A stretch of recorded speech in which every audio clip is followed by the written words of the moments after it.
¿Cómo están? Pues estamos iniciando una nueva etapa, ahora con un podcast, con amigos que creo que le aportan cosas a la vida pública del país. Vamos a tener de invitados políticos, vamos a tener de invitados periodistas, activistas, filósofos, personas que considero que le hacen bien a este país y que aportan algo para mejorar a nuestro México que tanto queremos. Pues como se darán cuenta, hoy estoy vestido con la playera de la selección porque pues hoy juega México contra Portugal, para que sepan cuándo se grabó este primer episodio de este nuevo podcast. Y hoy tenemos de invitado a alguien que está acostumbrado pues a reportear, a preguntar, a investigar, pero hoy pues le toca estar sentado del otro lado, le toca estar sentado del lado de quien tiene que responder algunas preguntas. Es periodista, es reportero de TV Azteca y hoy pues les presento a un muy buen querido amigo, a Irving Pineda. ¿Cómo estás, Irving?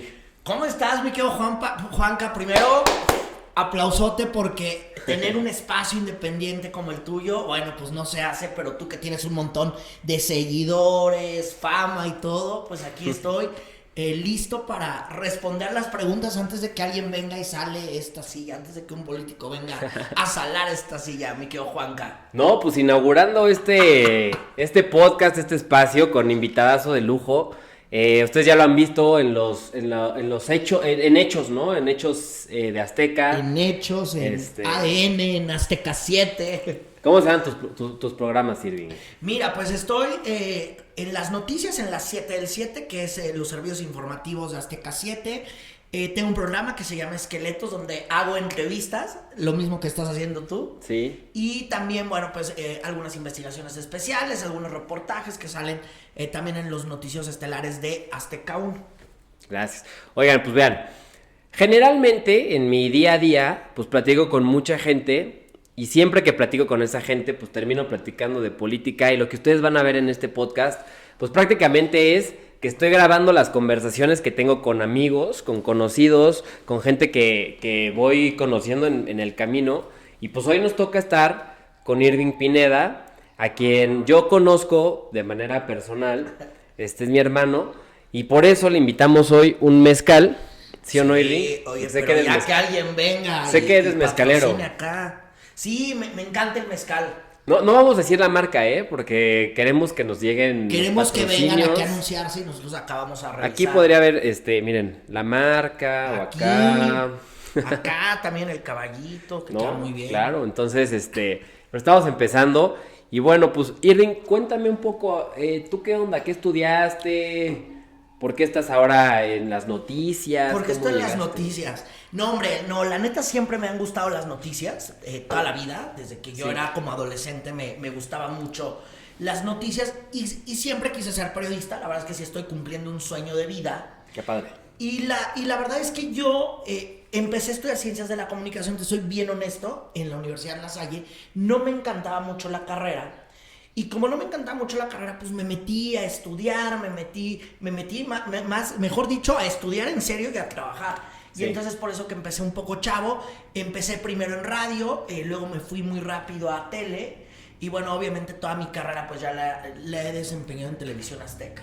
Oye, pues es que es bien raro, porque luego cuando estás en la carrera, bueno, tú entras con una idea a la carrera, luego ya empiezas los primeros semestres, y entonces no es lo que tú te imaginaste. O sea, yo empecé a estudiar Derecho y yo me veía ahí como Harvey Specter y el de Suits, y luego pues resulta que la carrera no era para nada similar. Después empieza a cambiar un poco como las materias. Imagino que un poco te pasó así, ¿no? O sea, tú mismo vas explorando y te vas conociendo hasta que pues encuentras el lugar en donde quieres estar y a lo que te quieres dedicar, con base en lo que vas estudiando, porque claro, pues, al final eso nunca se te quita, ¿no? Sí, claro, a ver, yo era adolescente, yo quería contar noticias, quería contar historias, quería estar en las noticias más importantes. Me gustaban los temas de política también, un poco las discusiones que había en la Cámara de Diputados. Me acuerdo que yo veía compañeros que ahora están en TV Azteca, pues yo sí veía sus notas de lo que pasaba en el Senado, de lo que pasaba en San Lázaro, y yo decía, yo quiero estar ahí.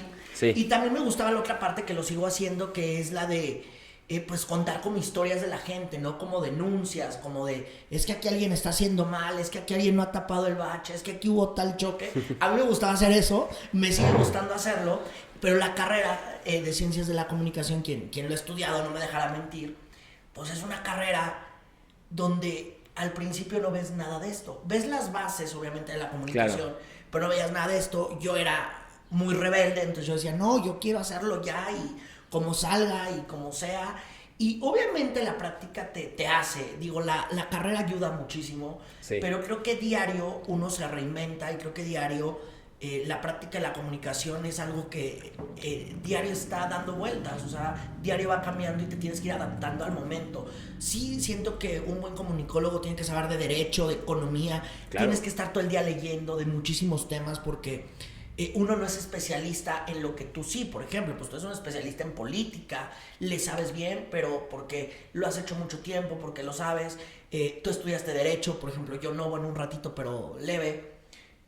Entonces, obviamente nosotros como periodistas nos tenemos que ir especializando, claro, y esa es la parte que yo no lo entendía cuando era más chavo, hasta que obviamente pues me topé con pared y hasta que obviamente pues la cagué y evidentemente ya ahí he aprendido, pero... Como todos. Pero sí, la verdad es que yo por eso empecé muy chavo a trabajar, porque yo quería empaparme, meterme, quería saber cómo se hacía un noticiero, quería saber cómo se hacía una nota, quería saber cómo se hacía un reportaje y en la escuela no me lo enseñaban, sí, y eso lo iba a aprender hasta el último semestre o quinto y entonces ya no me acuerdo, y decía, no hombre, yo estoy perdiendo tiempo y era muy hiperactivo.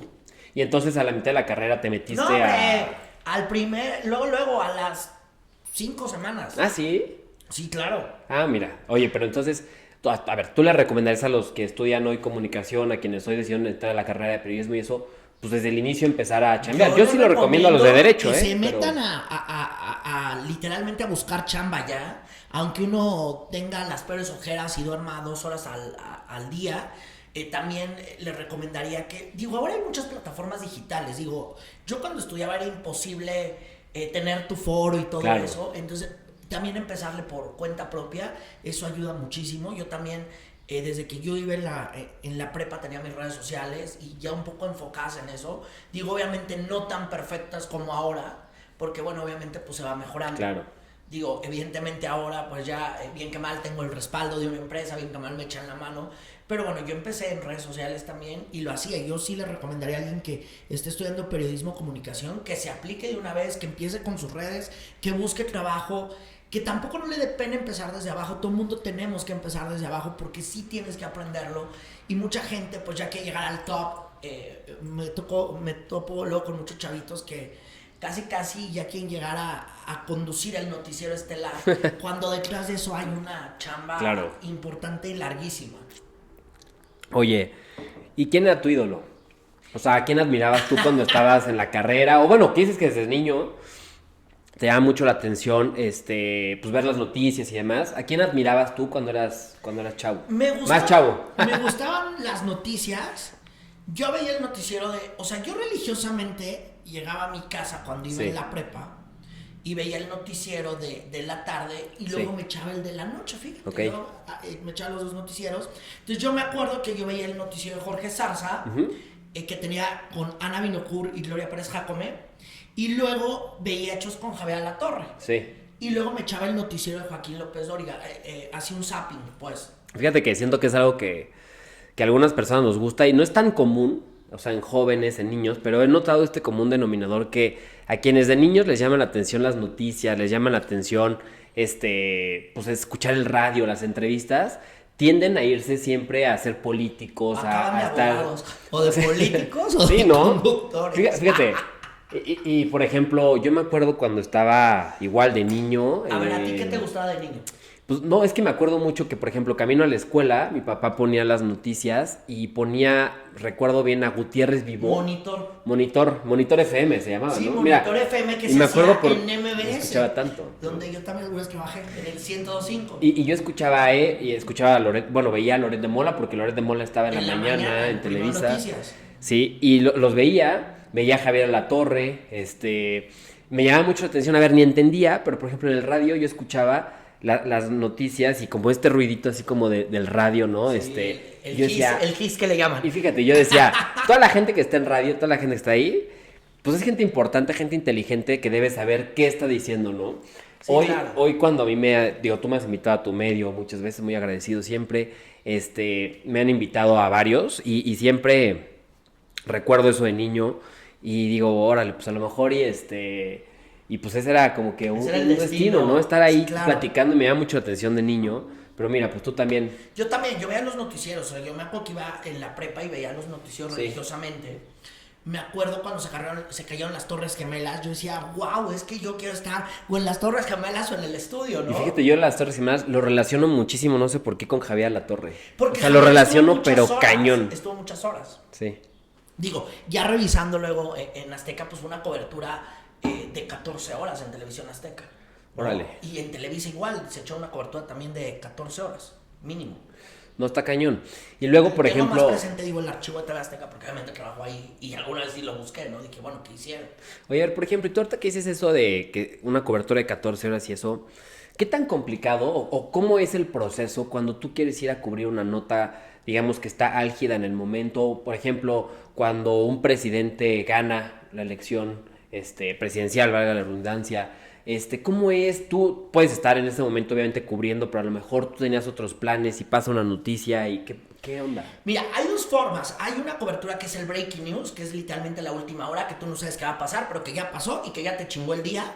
Y luego tienes la otra, que es una cobertura muy planificada. Por ejemplo, los comicios para renovar la presidencia de México, pues es una cobertura muy planificada. Claro. Es una cobertura donde estás en cada punto donde va a salir una noticia, tienes a un reportero desplegado con una señal en vivo. Sí. Entonces es imposible que se te vaya una noticia o que se te vaya algún anuncio, alguna conferencia, porque estás en todos lados. O sea, tienes más de 60 señales en vivo y tienes, justo en el momento en el que suceden los hechos, aunque parece eslogan, tienes la imagen. Digo, por ejemplo, a mí me tocó la cobertura cuando ganó la presidencia López Obrador. Pues yo cubrí esa campaña, yo estaba en esa señal en vivo. Sí. Cuando ganó Claudia Sheinbaum, estaba en el hotel donde dio el anuncio que ella había ganado la presidencia de México. Pero esa es una cobertura muy planeada, tienes mucha producción, tienes muchos recursos tecnológicos, tienes mucha ayuda de la gente de producción, porque además hay un ejército que está detrás de ti y que tal vez no lo ves, ¿no? Claro. Pero tienes a tus camarógrafos, a tus editores, al microfonista que también te ayuda, a la señal en vivo, que ahora hay varias formas de tener una señal en vivo, pero bueno, Azteca tiene Flies, ahora tenemos unos aparatitos chiquitos que son unos dilleros que funcionan con internet y telefonía celular, pero también pues a veces hay quien te ayuda a estar cargando, cuidándolo, tienes editores que están mandando en vivo también la información, cortando para que la imagen se entienda. Eso es en una cobertura muy planeada. Cuando es un breaking news, ahí ya valió todo, porque la planeación es lo que menos existe. Claro. Y quien alce la mano y quien esté más cerca del lugar donde se generó la noticia llega y como Dios le dé a entender. ¿Y puede ser del mismo medio? O sea, por ejemplo, sí, dos personas del mismo medio y uno llegó primero y ese es el que se lleva al final la nota, ¿o cómo es? Claro, bueno, sí, si tienes suerte, sí, o te compartes una parte de la nota, ¿no? Okay. Digo, de un hecho relevante, de un breaking news, siempre salen muchísimas noticias. Entonces habrá quien llegue al lugar de los hechos y habrá quien ya esté buscando más información sobre eso para enriquecer la cobertura. Okay. Pero ahí sí es quien llega primero. Ok. Oye, y a ver, ¿cuál es la importancia para el país, para las personas que nos están viendo? O sea, yo sé la relevancia que tiene el periodismo, pero explícale a la gente cuál es la importancia de que tú estés en el momento en el que está pasando una noticia, que tú le saques una entrevista a una persona que está siendo acusada en este momento de corrupción o que esté siendo acusada por algo, ¿no? O que haya hecho algo que le impacte al país. ¿Cuál es la relevancia que tiene en este caso pues, un medio de comunicación? Mira, un medio de comunicación y un periodista tienen muchísima más relevancia ahorita que antes, porque estamos en una época de mucha mentira y de mucha propaganda. Entonces la primera chamba del periodista es poner las cosas en su lugar, decir, esto es mentira, esto es propaganda, y intentar contar la realidad.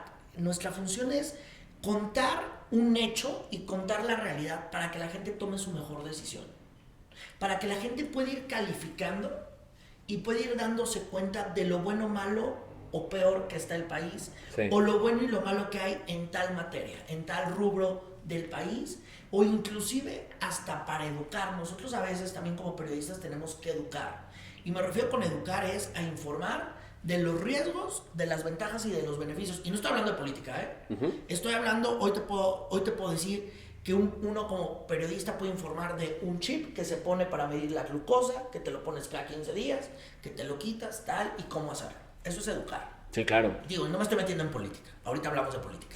Y también orientar en lo que está pasando, poner las cosas en la justa dimensión. Okay. Para eso es el periodismo. Y hoy el periodismo con tanta red social, yo cuando iba a la universidad decían, es que entre más informados esté uno, más desinformado está. Y yo decía, no hombre, no es cierto. Y sí, claro que es cierto. Hay muchísima información no acomodada que te genera una desinformación. Claro. Nosotros estamos para eso, para acomodar la información, darle técnica, contarla y que todos entiendan. Y que es súper importante además, a ver, yo soy una persona que se satura de noticias. Claro. O sea, yo estoy todo el día pegado a Twitter, todo el día pegado a Instagram, todo el día pegado a TikTok, todo el día pegado al radio. O sea, yo en mis trayectos del coche escucho el radio. ¿Y quién es tu conductor favorito de radio? Pues de radio, yo soy un verdadero seguidor de Loret de Mola. Me gusta mucho escuchar W Radio. Él dice que es su medio de comunicación favorita en ese espacio. Ajá. Y yo opino que también es un medio de comunicación que me encanta. O sea, me encanta el radio porque estás escuchando a una persona que está hablando, o sea, no te está hablando con las manos, no te está hablando con la cara, no te está dando, pues esto, ¿no? Al final lo que tú estás comunicando con el cuerpo y logran transmitirte algo, a mí me parece increíble el radio. Es que el radio es mucha disciplina. Yo estuve en radio y el radio es muchísima disciplina y además es tenerlo todo en la cabeza y aprenderlo a contar. La tele tienes muchos elementos técnicos, gráficos, imagen, sonidos y te ayuda. Bueno, el radio también tiene sonidos, pero presentar un byte, un separador en tele, eso te ayuda muchísimo para lucirte, para que el conductor se vea mejor. Y fíjate, en las mañanas me gustaba mucho Ciro, pero últimamente escucho más a Azucena. Ándale. Me gusta mucho a Azucena y me gustan sus debates, o sea, me gustan los debates, cómo los modera Azucena. Me gustan las entrevistas que hace porque es confrontativa y a eso quiero pasar. Es confrontativa con quien tiene que confrontarse, ¿no? O sea, no importa si es de oposición, si es de la 4T, pero al final creo que es imparcial. O sea, las dos, ¿no? Los pone en su justa dimensión. ¿Y qué pasa hoy con todos estos, pues yo sí digo pseudo periodistas, pues podríamos decir comunicadores, ¿no? Que son pues del con régimen. Estos pendejos, a ver, digo, no estudiaron nada. Todo el mundo viene de robarle a las arcas públicas, la mayoría. Sí. Algunos no, los más chavos tal vez no. Pero los más chavos también, ¿no? O sea, ya los... Sí, nuevos... también. Pero bueno, algunos se han robado más y se convirtieron en periodistas de microondas, los hicieron en 2 minutos. Uh-huh. Y no son periodistas, son simplemente simpatizantes del régimen que están ahí preguntando las cosas que el régimen quieren que les pregunten. ¿Y eso por qué le hace daño a México? ¿Por qué le hace daño a México? Uno, porque no hay información, hay propaganda. Ellos son unas máquinas generadoras de propaganda y de campañas de desprestigio, pero hasta ahí. Uh-huh. Ellos no hacen periodismo porque no saben ni preguntar. Lo mínimo del periodismo es saber preguntar. O sea, eso es como cuando uno va a la primaria y aprende a sumar. Si tú no sabes preguntar, pues tú no sabes hacer nada de periodismo. Tú no tendrías por qué estar en el periodismo. Y el gobierno de López Obrador hizo un plan para tener a muchísima gente improvisada, simpatizantes, militantes, porque ha habido hasta militantes, políticos frustrados que se convirtieron en periodistas, y lo ponemos en muy comillados, pseudo periodistas, influencers, y para dañar reputaciones, pero sobre todo para desorientar la información. Son buenos para eso, ¿no? No, hombre, buenazos. Oye, pero a ver, ¿y entonces ellos de dónde sacan sus preguntas? ¿O quién se las manda? Pues muy fácil, mira. Hay un personaje oscuro que se llamaba Jesús Ramírez, y Jesús Ramírez le sacaba las encuestas. Jesús Ramírez les pasaba las preguntas en la mañanera. Obviamente, no sé ahora cómo siga funcionando, porque ya tiene mucho yo que no voy, la neta, pero Jesús Ramírez les pasaba las preguntas, les decía, muchos los citaba en su oficina, se iba a desayunar con ellos, se los llevaba a desayunar, y entonces ahí les... Pero pues, no en el periodismo es para confrontar al poder, o sea... No, hombre, no, pero ellos dijeron, no, aquí vamos a hacer los guiones, y así operaba la maquinaria de Jesús Ramírez. Además tenía muchísimas cuentas de redes sociales, les daba una pauta a ellos, porque pues algunos gastaban lo que no gana un periodista en un mes de sueldo en pauta para atacar y desprestigiar y posicionar algunas notas que en su mayoría no eran noticias, sino era propaganda o anuncios del gobierno federal. ¿Cuánto les pagan a un propagandista, por ejemplo, de los de la... Pues fíjate, no es para que se pongan a hacer eso, nada más es para saber. Fíjate que hay de todo. Sí. Depende del sapo es la pedrada, pero sí. Dicen que lo mínimo es de 40,000 pesos a 100,000, 200,000, 500,000 pesos y depende de la temporada. O sea, los que están sentados en la mañanera, digamos como afines ¿esos son los que ganan eso? Sí, claro. Digo, está un poco oscuro porque nadie, ningún palero de la mañana ha dicho, oigan, a mí me pagan 500,000, ¿no? Pero bueno, hay muchísimos rumores, hay muchísimos empresarios que inclusive han denunciado que está ocurriendo esto, han denunciado que en época de pre-campaña o cuando están eligiendo candidatos políticos les dan a los paleros una lana, 30, 40, 50,000 pesos por preguntar. A mí me tocó ver a un personaje oscuro que pues le estaban reclamando porque le habían pagado y no había preguntado en la mañanera y cosas así cuando estaba la de López Obrador. Y la de Claudia Sheinbaum tiene también a mucho palero porque pues se quedaron los mismos. Y también, evidentemente, el coordinador de asesores, ahora Jesús Ramírez, pues es quien los aceita. Él dice que no, pero siempre los ha aceitado. Él siempre habla con ellos. Él inclusive se ha mencionado por propios políticos de Morena, no lo digo yo, que Jesús Ramírez presionó a la dirigencia de Morena, a la de Mario Delgado y a la de Luis Alcalde para darle dinero a los paleros de la mañanera. Ellos van a decir que no. Es coordinador de asesores ahora. Y entonces... No asesora ni su vida, pero está asesorando él algo ahí. Pero no coordina entonces tanto al gabinete, sino coordina también la estrategia hacia el partido, ¿no? Sí, claro. A ver, Jesús es alguien, yo no voy a negar que tenga su inteligencia. Él empezó haciendo el periódico Regeneración, pero este hombre sí él es el dueño de los paleros, pues. Es el dueño del circo.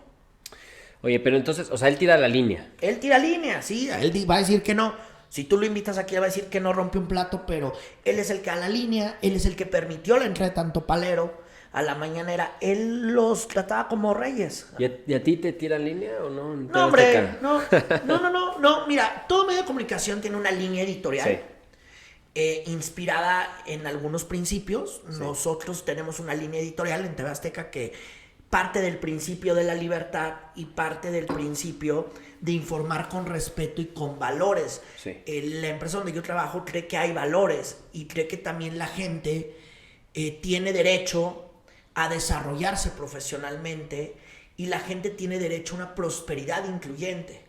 Y además entonces nosotros... A consolidar tu imagen, ¿no? Como, claro. O sea, tu propia... Claro.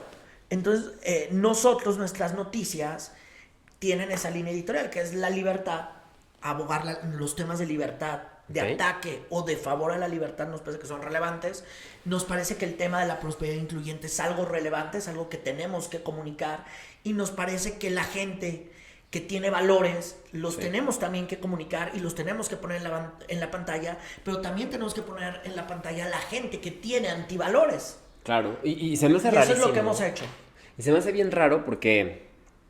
Se me hace raro que hoy en pleno 2026 se habla tanto de libertad, ¿no? Como si lo hubiéramos perdido, como si hoy no hubiera libertad, como si hoy estuviéramos en un escenario en donde la libertad, como la conocíamos, como la concebimos en la escuela, o sea, cuando te enseñan qué es la libertad, parece que no sé, o sea, y a lo mejor sería hasta contradictorio porque ¿y entonces por qué tienes este espacio? ¿Por qué puedes hablar, no? Pero al final de cuentas, ¿por qué hablamos tanto hoy de libertad? O sea, en todas las conversaciones, pues habla sobre que ya no hay libertad de expresión o que falta tener mayor libertad en tal cosa. O sea, ¿por qué hablamos hoy tanto de libertad? Porque hay una intentona de quitar la libertad. Hoy hay autoridades, hay personas que están en el poder que quieren quitar la libertad.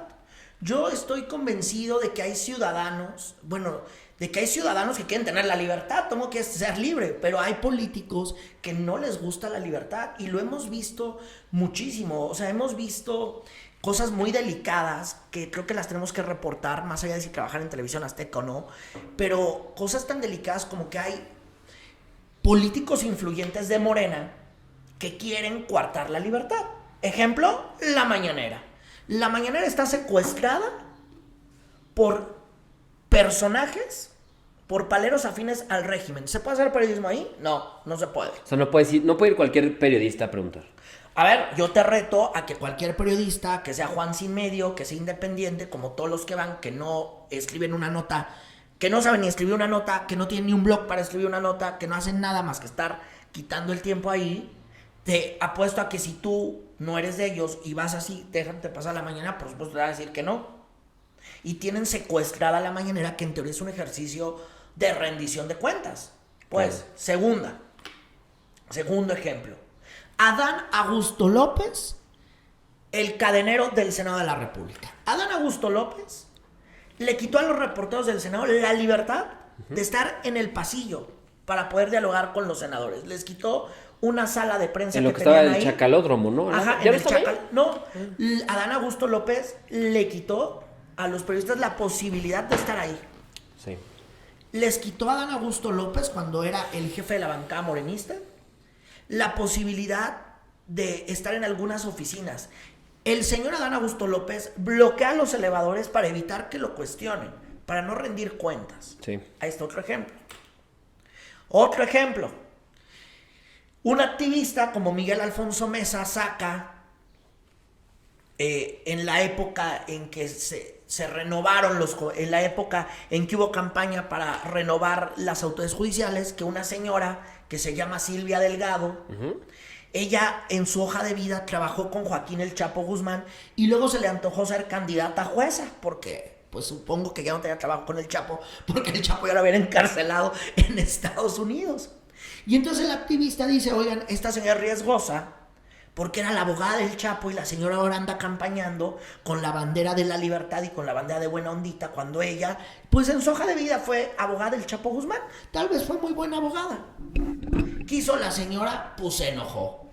¿Y qué hizo? Fue con los magistrados que salieron de la Operación Acordeón para que la 4T se agandallara al Poder Judicial, porque eso fue lo que pasó.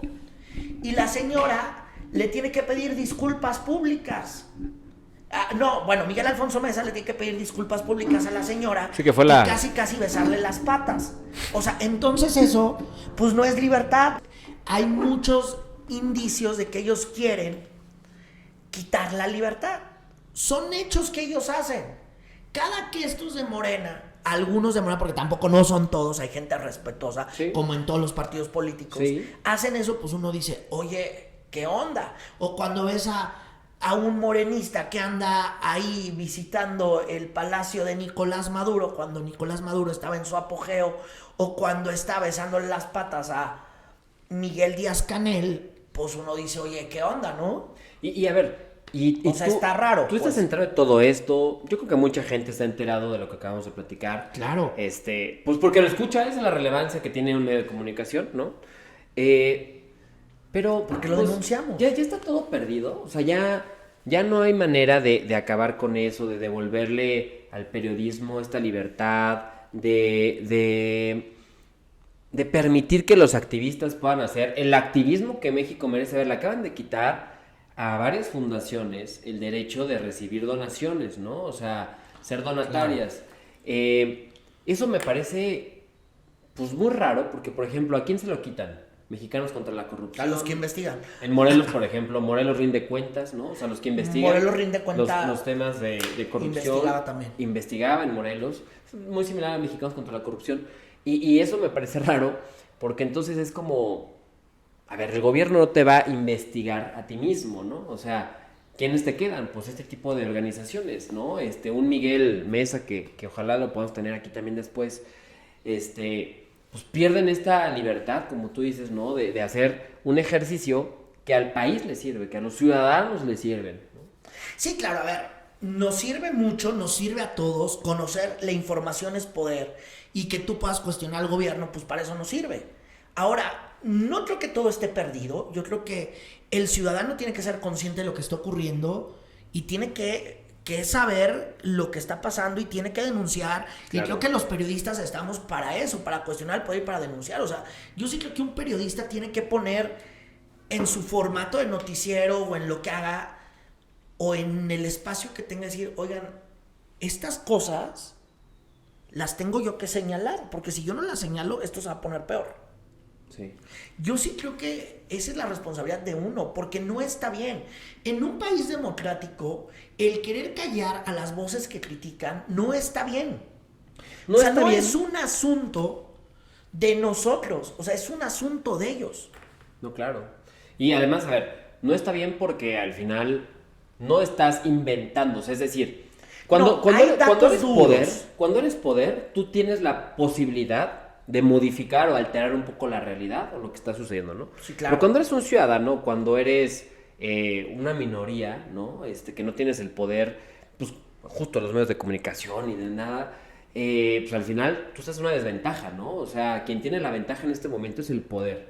Y entonces, si tú estás cuestionando al poder, pues no estás maquinando algo fuera de la realidad, estás hablando de lo que está sucediendo pues todos los días en tu país, de lo que tú estás viendo que está pasando en las cámaras, en el gobierno, en los estados, ¿no? Y entonces creo que sería muy válido y creo que además los ciudadanos reconocerían mucho, pues, no sé, reconocer justamente un error, ¿no? O sea, si yo fuera Claro. un gobernante y hubo un problema en el municipio, a ver, nadie es perfecto y todos sabemos que nadie somos perfectos. En tu trabajo puedes tener un error, en la escuela, con tu novia, en tu familia, lo que sea, Claro. puedes tener errores. El punto es reconocerlo, saber lo que está pasando, tratar de corregir. Y creo que cuando no eres capaz de aceptar esas críticas, pues entonces tampoco eres capaz de corregir. Claro, sí, a ver, a la autoridad también, Juanca, siempre le ha costado trabajo, siempre, reconocer errores, ¿no? Al político, porque además el político tiene un ego impresionante y piensa que nunca la va a cagar en la vida y la caga diario. Entonces también siento que hay muchos que dicen, oye, a ver, ¿cómo está este asunto, no? Pero sí siento que los gobiernos tienen que recibir críticas y esas críticas, cuando las reciben, los ponen un top arriba. Sí. Y cuando las corrigen, los catapulta mejor. Pero aquí no están entendiendo. ¿Y por qué no están entendiendo? Porque tienen una vena autoritaria, ¿sabes? Ellos tienen, muchos de los que ahora gobiernan tienen una vena autoritaria. Muchos vienen de la oposición, sí, claro. Pero muchos vienen de una oposición con ganas de ser como eran los de antes. Igual. Es de que eso es lo ser que me da unos mucha risa. auténticos dictadores. Mucha gente tiene ganas de ser autoritario y dictador y les encanta. Sí. O si diario les sale, o sea, es algo que sobresale de ellos. Sí, sí, sí. O sea, es que a ver, hay personas a las que el poder pues les hace daño. Pues los enloquece, como dicen. Por no decir. ¿Qué? Oye, y entonces, a ver, ¿y tú que convives todos los días con políticos, convives con Morena, con el PT, con el Verde, con el PAN, con el PRI, con MC? Con todos. Con todos, con los independientes. ¿Qué le falta a la oposición? Pues le falta a la oposición un buen de cosas. La oposición en México parece que está dormida. Y todo el mundo se va a enojar porque si no, es que yo hago, yo digo. Pues para empezar no comunican nada bien. La oposición está comunicando de una manera terrible. No hay un líder opositor. Hay unos políticos, no voy a dar su nombre, pero que les da miedo. Les da miedo hablar de los temas que son noticia. Les da miedo hablar de las investigaciones que periodistas se han jodido meses, semanas y hasta años para hacerlas. Y ellos no quieren hablar del tema. Y yo no sé si porque neta están embarradísimos en todo o porque neta no les da la cabeza. No lo sé yo. Porque también escuchas en privado a varios opositores y sí tienen idea de país, sí tienen idea de lo que se tienen que hacer, pero casualmente no lo saben comunicar al ciudadano, bueno, ni a los medios ni a los ciudadanos. Bueno, pero Hay un problema, siempre, creo yo, de comunicación. siempre ha existido. Ahora evidentemente, hay un foro, obviamente el poder pues tiene un foro más amplio, porque el poder pues tiene desde sus inventados hasta los medios de comunicación cada bien. Entonces tiene un foro totote. Y la oposición tiene un foro, un pequeñito foro. A ver, hablando de temas de comunicación, digo, siempre ha existido como mito, ¿no? Bueno, no es un mito, es un hecho que a lo mejor los partidos de oposición no son tan buenos comunicando. No todos, digo, Movimiento Ciudadano es muy bueno comunicando, pero por ejemplo el PAN, que a veces no es tan bueno comunicando, no recae también en los valores democráticos de cada partido. O sea, es decir, porque yo creo que el PAN entiende que el valor democrático y su responsabilidad democrática, perdón, va más allá de comunicarles, sino más bien en el hecho de hacer, ¿no? O sea, digo redundante, pero o sea, el valor democrático del PAN consiste en hacer un mejor país, ¿no? El del PRI en este momento, pues bueno, es ser un opositor de tiempo completo, pero... Con golpes incluida, ¿no? Sí, no, o sea, de tiempo completo a veces insulso, me parece, o sea, sin sustancia, pero al final creo que este problema de comunicación atraviesa porque a lo mejor consideran que no es tan necesaria, ¿no? La comunicación cuando estás haciendo las cosas bien o de manera responsable. A ver, yo sí creo que les falta un poco más de comunicación a los partidos de oposición, de mejor comunicación asertiva, pero también creo que hoy estamos ya en un momento en el que la propaganda, ¿no? O sea, por un lado del régimen, pues tiene que encontrar del otro lado también en dónde chocar, ¿no? En un mismo nivel claro, de, claro. de propaganda, de comunicación. Sí, a ver, yo coincido con eso. A ver, tiene que haber o sea, entiendo lo que me dices del PAN, pero sí tienen que salir a comunicar lo que están haciendo. De nada sirve que puedan estar dando la batalla en una comisión si no cuentan bien lo que está pasando en esa comisión. De nada sirve también que algunos partidos políticos están dejando de hacer figuras, la oposición. Entonces la oposición está dejando... no hay como figuras, digamos, representativas. No hay figuras representativas y tampoco hay figuras jóvenes. Sí. O sea, siento que les está empezando a hacer falta eso. Ok, alguien va a decir, no, es que nosotros tenemos 500 jóvenes. Bueno, a ver, entonces, ¿qué hacen tus 500 jóvenes para que esa generación que es la tuya, la mía, no llegue? O sea, ¿qué están haciendo? Porque yo no los veo aquí. Claro. Y si nosotros que somos los especializados no los vemos, pues Juan Pueblo menos, ¿no? Juan Ciudadano, que se levanta a las 4 de la mañana, que hace 4 horas para llegar a su oficina, que trabaja un turno de 8 horas, que se va durmiendo en el metro, porque el metro es lo peor que hay en el mundo, porque no hay transporte, que tiene que viajar de Ciudad de México al Estado de México. Sí. ¿Qué tiempo le va a dar de analizar una noticia? Claro, ¿qué tiempo le va a dar de involucrarse en la política, ¿no? Porque siempre creo que decimos... Hay que involucrarnos todos, hay que estar presentes todos. Sí, claro, si no tienes que mantener a tu familia, ¿no? Por supuesto, ¿no? Si no tienes que hacer una rutina de 4 de la mañana a 8 o 9 de la noche y todavía le pides, tienes que oponerte a eso, tienes que, pues claro, ¿no? O sea, al final de cuentas... Sí, la gente se cansa. Los partidos creo que tienen una responsabilidad primaria que es brindarle a la gente, primero, una buena forma de vida. Claro. Una vida en paz, segura, ¿no? Que pueda tener todo lo que necesita un ser humano para justamente después pasar a la segunda, ¿no? Que ya sería estar pensando en su comunidad, estar pensando en otras cosas. Pero si tú como político, si tú como gobierno no eres capaz de brindarles esas primeras herramientas al ciudadano, pues entonces también no puedes exigir que se involucre de manera completa en su tarea de ciudadano, ¿no? O sea... Sí, claro, cuando no le da chance de ser ciudadano, ¿no? O sea, yo veo muchas historias de personas que, o sea, que le friegan más que todo mundo. Claro. Y que no salen adelante y que hoy van al supermercado y cada día la leche le sale más caro, el jamón le sale más caro, el jitomate le sale más caro, la cebolla le sale más caro. Y hoy yo no veo que nadie de la política se solidarice o por lo menos haga visible que un ciudadano hoy cada día le rinde menos su dinero. Hoy un ciudadano se echan, lo veía yo hace 2 semanas o una, no me acuerdo. Hay ciudadanos que hacen un viaje de 8 horas al día. Claro. Y el dinero no les alcanza. ¿Qué político ves que se solidarice con ellos? ¿Qué político de oposición? Porque del régimen me queda claro que no.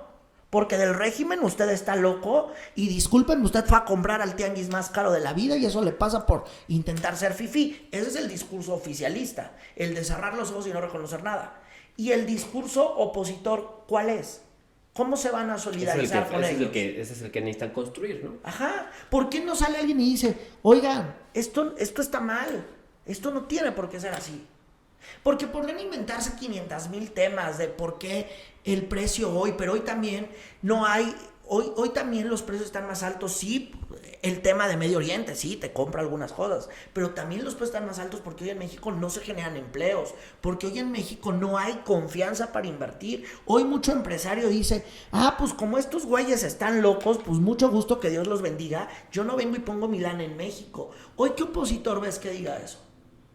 Ninguno. Oye, y además, a ver, si en este caso, pues estamos viendo que a lo mejor, o lo que entiendo con tus comentarios es, los políticos o no están entendiendo la realidad, o están obsoletos, y si están obsoletos, entonces ¿quién tiene que hacer política por...? Es que yo creo que también ya algunos tienen que darle chance ya a los jóvenes. O sea, son los jóvenes la Creo generación que en algunos partidos ya tienen que abrirle la puerta a los jóvenes. O sea, en algunos partidos creo que ya le tienen que abrir la puerta a los jóvenes y tienen que regresar muchos a sus orígenes. Y también los jóvenes se tienen que involucrar de manera seria. El joven seria. también, porque también hay una banda que están muy metidos en la política, que son muy jóvenes, pero que sirven para nada, porque están enloquecidos. Y hablo del oficialismo y de la oposición, pues, o sea, esto, pues es como el sarampión, o sea, les da a todos. O sea, la neta. Fíjate, yo creo que algo que tiene que pasar es que la política se tiene que empezar a profesionalizar más, ¿no? O sea, sí. O sea, no solamente porque eres joven, y tienes voz, y hay que quitarnos, ¿no? Ya del gobernar no tiene ciencia, ¿no? Exacto, es que justamente tienes que ser ese contrapeso contra ese discurso, ¿no? De gobernar lo hace cualquiera, no es cierto. Lo tiene que ser una persona que esté preparada, porque también que es tenga un conocimiento, desmadre. que sepa por lo menos qué hay alrededor en su colonia, ¿no? En su distrito, que sepa cuáles son las necesidades para que cuando llegue a legislar, pues no salga con cualquier tontería, o cuando llegue a ser presidente municipal, no nos venga con cualquier burrada, ¿no? Sino que realmente sea una persona que tenga esa profesión de político. O sea, el político puede ser un profesional. Sí, claro, y además la vocación, creo yo. Además, sí, la profesionalización y la vocación. ¿Cuántas veces no se dice, es que este político ha vivido toda su vida de la política, nuestros impuestos? Sí, porque es la manera en la que se le retribuye a una persona que se dedica a la vida pública. Claro. Pero el problema no es ese, el problema no es que gane dinero público. No, el problema es que es el problema. gana dinero público y no hace nada en beneficio de la sociedad, claro, que le está dando esa retribución económica por su tarea. Claro, y yo también te voy a decir algo, también trabajar en el gobierno está complicado. Le has pasado la tijera del sueldo a la gente especializada. O sea, mucha gente que se iba a quemar las pestañas para tener una especialización top, que solamente se las puede pagar el gobierno, ¿no? Claro. Como alguien que sabe de telecomunicaciones, como alguien que sabe de lo electoral. Pues ni modo, esa gente nos sale cara. Pues nos tiene que salir Son cara. los que saben de eso, ¿no? Porque saben de eso, porque se especializaron, porque le invirtieron más de 20 años. Pues nos tiene que salir caro. También creo que debemos entender este discurso de satanizar la riqueza, satanizar que alguien quiera ser mejor, satanizar que alguien quiera avanzar, satanizar la especialización. Creo que esas telarañas nos las tenemos que quitar ya. Y ahí en Azteca tienes uno que trae mucho estas ideas, ¿no? Sí, también, bueno, o sea, Ricardo es de la idea de el dueño de TV Azteca, y lo ha dicho abiertamente, que es la empresa donde yo trabajo, pues él sí piensa en que todo mundo tiene que quitarse esa telaraña, y se tiene que quitar la telaraña de que uno no puede salir adelante solo. O sea, hay que aprovechar esa libertad para poder avanzar y tener una prosperidad. Mira, Sí, lo hemos dicho abiertamente, lo ha dicho él abiertamente en algunas entrevistas, pues. Yo les quiero hacer una pregunta siempre a mis invitados sobre algunas reflexiones que tengo yo, bueno, que he escuchado, que he leído sobre ejercicio de gobierno. Y te quiero preguntar, ¿tú estás de acuerdo con la frase, tanta ciudadanía como sea posible y solo tanto gobierno como sea necesario? ¿O no? Más o menos. A ver. Más o menos. Si lo manejas en el tema en que el ciudadano le tiene que pedir al gobierno, sí. Porque es una manera de presionar. Uh-huh. Ahí sí. Pero si le quitas ahí que entonces yo voy a poner que cualquier persona pueda hacer la gestión gubernamental, no. Ahí sí yo no. No tendrían que estar más, pero no tendría, o sea, la frase va más, no tendrían que estar más los ciudadanos involucrados en el ejercicio del poder, o sea, es decir, venir los ciudadanos a ocupar lugares de representación o de gobierno, de ejercicio de gobierno, personas que conozcan temas y que la burocracia o que el gobierno no sea un obstáculo, sino más bien un vehículo? Ahí coincido. O sea, yo sí creo que los ciudadanos tienen que meterse más. Ahí sí. Ahí sí coincido, pero también siento que no en todas las áreas. No. O sea, creo que tal vez un ciudadano metido en el legislativo para ciertos temas me Pero queda si una claro. a ver, pero si a ver, una- por si- ejemplo, si, una a ver, si una barra de abogados, una barra de abogados sí sí. puede A estar ver, por opinando, ejemplo, ¿no? yo creo que alguien que tendría que tener una curul para regularizar el tema de marihuana es el papá de Grace, de esta niña que con una sustancia derivada de la marihuana, la niña le dejaron de dar convulsiones y Eduardo, que lo conozco desde hace muchísimos años, ha dado una batalla férrea Ok. por legalizar solamente esa parte de la chingada planta y se pueda vender. Mira, eso no me la sé. Por ejemplo, yo creo que él tendría que ser un diputado de la Comisión de Salud. Exacto, Por a eso me todo refiero. lo que ha vivido con su hija. A eso me refiero, o sea, los ciudadanos tendrían que estar más involucrados en espacios en Yo donde creo que el conozcan. papá o la hermana o la mamá de una persona que falleció de cáncer porque no llegaron los medicamentos a tiempo, es la persona que tiene que estar en el legislativo diciéndole a todo mundo Claro. la burocracia que hay en el barrio, y me refiero en el barrio a la clínica, y que tenemos que quitar para que pase y para que lleguen los medicamentos. Esa señora no va a saber nadie, no va a saber mejor que cualquier otro especialista. Por supuesto. Ahí sí creo eso. Hermano, pues me dio muchísimo gusto platicar contigo. Muchas gracias por estar acá. A Y mí mira, más. ya con lo que nos está contando Irving, yo creo que podemos considerarlo en el 2027 o no. No, hombre, no, ni Dios lo quiera. No, yo soy feliz en las noticias todavía. Ah, qué bueno. No, pero mira, estas son las ideas que a mí me gusta transmitirles a ustedes, ¿no? O sea, Sí, claro. las ideas de una persona que vive todos los días el periodismo, que todos los días está enterado de lo que pasa en el país, que sabe realmente cómo se está moviendo el poder, ¿no? Y cómo se está moviendo también la ciudadanía. Es muy importante para este país. Muchísimas gracias, Irving, por ser nuestro invitado de honor. No, hombre, para yo feliz. inaugurar este espacio. Y pues muchas gracias. No, hombre, yo también quiero reconocerte que le estás dedicando de tu tiempo, que abres la puerta a todo mundo y que estás haciendo un ejercicio para que la ciudadanía se empodere y para que la ciudadanía sepa por qué las cosas están como están. Yo en verdad quiero felicitarte, Juanca. No, pues muchas gracias, Irving. Y fíjate, este ejercicio tiene como finalidad justamente lo que dices, o sea, abrir la puerta a los ciudadanos que tienen algo valioso que decir, que creo que a lo mejor a veces, digo, tú tienes un espacio en donde puedes siempre dar tus ideas, pero hay muchas Claro. personas que a lo mejor están haciendo muchas cosas por México, son políticos o lo que sea, pero que a lo mejor pues, su voz tiene que ser más fuerte, ¿no? Y yo quiero ayudarles a eso, ¿no? También compartir ideas y pues ver hasta dónde podemos llegar, ¿no? Claro, no, hombre, pues que te vaya muy bien. No, muchas gracias. Gustazo verte. Igualmente. Nos vemos, hasta luego en el próximo episodio.